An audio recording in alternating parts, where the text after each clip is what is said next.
আমরা কেন দুর্ভোগ করবো ভাই? আমাদের একটা রিকোয়েস্ট, আমরা সারা রাত 24 ঘন্টা বসে থাকবো, আমার কোনো দুঃখ নাই। আমার খাবারের ব্যবস্থা কে করবে? আপনাদের খাবারের ব্যবস্থা হলে আমরা করবো। আমরা তো স্বেচ্ছায় এখানে আসছি। আমার খাওয়াই দেবো।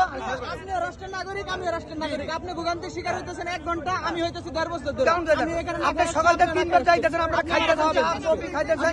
আপনি দেখছেন একটা পোলাপান খাইছে, আপনি দেখছেন, আপনি দেখছেন। আমরা যদি আপনি তো এখানে মব সৃষ্টি করতে আসছেন। আমরা যদি খাইতেই দেখতাম তাহলে তো ব্ল্যাকেট থাকতো না। ও দেখবে আমার সমাধান, আমরা মানি, আমি বসে থাকবো, আমি বসে থাকবো। আমার অফিসের জায়গায় আমি বই করতে যাবো, আন্দোলন চলতেছে। কিন্তু এই যে আমি যে আইসি মানুষকে সকালবেলা আমার খাবার থেকে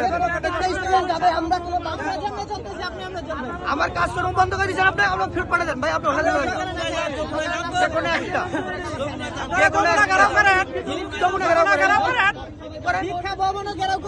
তাহলে গরিব কেন মারতে আইছেন আপনি? এটা গরিব কেন মারতে আইছেন?